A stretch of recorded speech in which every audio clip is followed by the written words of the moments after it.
नमस्कार दोस्तों, honest critic में आपका स्वागत है। दोस्तों, इस वीडियो में हम डिस्कस करेंगे जो क्वेश्चन एंड आंसर सेशन हुआ था कल संडे धिल्लन जी के साथ, तो उसका पार्ट 1 मैंने ऑलरेडी कल आपसे शेयर कर दिया था। तो जिन्होंने नहीं देखा है उसका जो लिंक है डिस्क्रिप्शन बॉक्स में मैंने दे दिया है, तो वहाँ से आप क्लिक करके चेक कर सकते हो। तो क्विकली जो भी बचे हुए जो अपडेट्स थे यहाँ पर मैं आपसे शेयर कर दे रहा हूँ, ताकि आप लोगों को जो अपडेट है वो मिल जाए। तो आइए वीडियो शुरू करते हैं। अपडेट्स क्या क्या थे। तो पहला जो उन्होंने बताया था, जैसे दिवाली ये जो दिवाली है, ये एक्चुअली क्वेश्चंस पूछे गए थे, तो उन्हीं के आंसर पे जो उन्होंने चीज़ें अपडेट्स दी है, जो बताया है, उसी चीज़ को मैं यहाँ पे शेयर कर रहा हूँ। उन्होंने ये बताया था कि जो इस बार का जो दिवाली है और फ्यूचर्स के जितने दिवाली है, उनके ख्याल से उन्होंने ये बोला है कि वो सबके लिए बहुत ही अच्छा होने जा रहा है।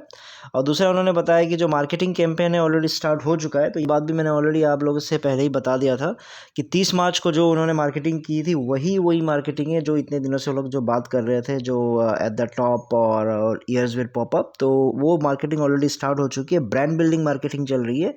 तो अब यहाँ से और भी बहुत सारे मार्केटिंग होगी। और दुबई से इसलिए स्टार्ट किया क्योंकि दुबई एक बिजनेस का गढ़ है, उसमें आईटी हब मान सकते हो, और बहुत सारे जो बिजनेस टाइकून्स हैं वहाँ पे आते हैं, वैसा बताया गया। फिर तीसरा है आपका रिफ़ंड को लेके भी बहुत लोगों ने क्वेरी पूछा था, क्योंकि रिफ़ंड में भी बहुत सारे इश्यूज़ आ रहे हैं। बहुतों के आपके 3-3 4-4 महीने से पेंडिंग पड़े हैं, रिफ़ंड आ नहीं रहा है। तो उन्होंने यही बताया कि ऐश को ये बात पता है और बहुत सारों का ऑलरेडी रिफ़ंड प्रोसेस हो चुका है, लेकिन जिनका बच गया है तो उनके लिए भी वो वर्क कर रहे हैं। कुछ इशू चल रहा था, उस वजह से वो पेंडिंग है। फिर किसी ने लॉन्चिंग के बारे में पूछा था कि कब लॉन्च होने जा रहा है। तो धिल्लन जी ने ये बताया कि ऑलरेडी लॉन्चिंग प्रोसेस में ही है। 30 तारीख से जो स्टार्ट हुआ है वो मार्केटिंग, वो लॉन्चिंग प्रोसेस का ही हिस्सा है। बहुत सून लॉन्चिंग का भी आपको न्यूज़ मिल जाएगा। और किन्होंने पेंडिंग फाउंडर्स के बारे में जब हमने बीच में एक वीडियो में क्वेश्चन उठाया था, जस्ट वो एक नेगेटिव वीडियो ही मैंने बनाया था, जब मैंने बताया था कि 1.2 मिलियन कस्टमर्स नहीं होंगे, बल्कि आसपास 6 लाख के आसपास ही आपके फाउंडर्स होंगे। तो उसी बात पे उन्होंने क्लैरिटी दी थी कि नहीं, 1.2 मिलियन ही आपके पेड फाउंडर्स है। लेकिन हाँ, उनमें से पेंडिंग फाउंडर्स, कुछ रजिस्टर्ड फाउंडर्स भी है, जो ज़्यादा नहीं होंगे, वो 40-50 हज़ार के आसपास ही होंगे, क्योंकि सबके इतने ज़्यादा है नहीं। वो भी बहुत जल्द आपके पेड हो जाएंगे। जो छठा अपडेट है उसमें किसी ने ये पूछा था कि बोनस कब तक मिलने के चांसेस है, और ऑन पैसिव का जो पे प्लान है, पे प्लान क्या होगा। तो धिल्लन जी ने यही कहा कि बोनस मुझे नहीं पता कब मिलने वाला है, ऐश ही उसके बारे में बता पाएंगे। और जो पे प्लान है, पे प्लान ओबियसली जो आपके हार्ड लॉन्च से 2-3 दिन पहले आपको सबको बताया जाएगा। फिर जो सातवां अपडेट है, किसी ने ये पूछा था कि अगर मेरे पास पेंडिंग फाउंडर्स पड़े हुए हैं तो क्या मुझे 10-15 दिन का टाइम मिलेगा, जिसमें अगर वो क्लोजिंग से पहले है, ताकि मैं उनका पेमेंट करवा सकूं। तो उन्होंने यही बात बताया कि यस डेफिनेटली, क्योंकि ऐश जो है कभी भी आपका जो पेंडिंग फाउंडर्स के लिए क्लोज का जो नोटिफिकेशन है उसको दे दिया जाएगा। फाउंडरशिप क्लोज होने वाला है, कभी भी वो आके बता देंगे, क्योंकि उनको जस्ट टाइम नहीं मिल रहा है। ऑलरेडी उनके प्लान में है ये बात।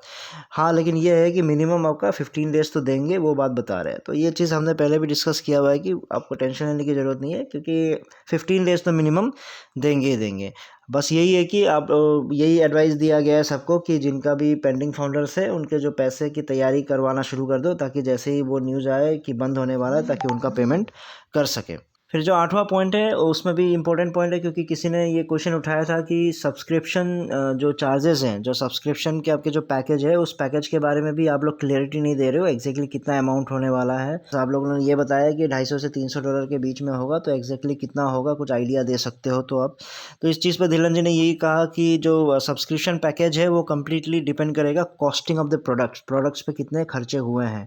लेकिन हाँ, जो ऐश है वो यही कोशिश कर रहे हैं कि एकदम जो लोअर बजट पे कर सके, जो आप लोगों के लिए अफोर्डेबल हो। तो हो सकता है कि वो $200 करने की कोशिश कर रहे हो, तो $200 भी हो सकता है, 200 से $250 भी हो सकता है। तो कोशिश यही की जाएगी कि कॉस्टिंग को जितना मिनिमाइज़ कर सके। अगर मिनिमाइज़ हो सके तो डेफिनेटली $200 तक कर देंगे। अगर जो करंट पैकेज है, करंट पैकेज पे ही रखने की कोशिश करेंगे तो उतना ही आपका 300, सवा 300 या $350 या $375 के आसपास आपका रखने की कोशिश करेंगे। यही बात उन्होंने बताया। फिर ओ वॉलेट भी ऑलमोस्ट रेडी है, तो इस बारे में भी उन्होंने क्लैरिफिकेशन दी थी। ये आपके क्विक अपडेट्स थे।